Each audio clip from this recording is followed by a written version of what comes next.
magaalada Nairobi ee dalkani Kenya waxaa ka socda wada hadallo u dhaxeeya ONLF iyo dawladda Itoobiya waxaana ka hadlay gudoomiye ku-xigeenkii hore ee baarlamaanka dalkani Kenya Farax Macalin. ONLF Soomaa shaqo aan bay soo qabteen way soo dagaaleen markii hore laakiin maanta way ka hoostay waa lagu dangaari markii lagu dangaaro markii 100 sano oo waqti ku afurwaan maqashay Soomaa markii hadda Itoobiya ay burburayso cadkoodana ay goosan lahaayeen iyagana ay sii dhiiranaan lahaayeen waaye markii ay isdhiibayaan oo masuuliyiinta oo ku adeeganayso kuwa kale u jijibiyo iyagana hadda waa meesha lagu hayay 100 sano wada dhul isku haysto miya saddex bariitiis ka soo bixi kartaa Itoobiya inteeda ka hadhayna waxa la rabaa in lagu qabsado Soomaali waliba ogaadeen lagu qabsado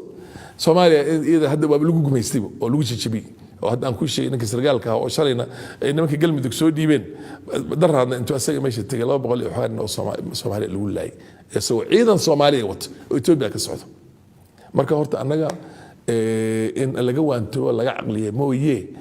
ma midan hadda Itoobiya ay sii wado oo reerta lagu leeyahay leeshinaysa dantooda oo bay ka wataan markii laga dangaarana sidii maaldood ay sameeyeen xornayaan dastuurku soo fariista maadana la oran alcilm baa la dhigi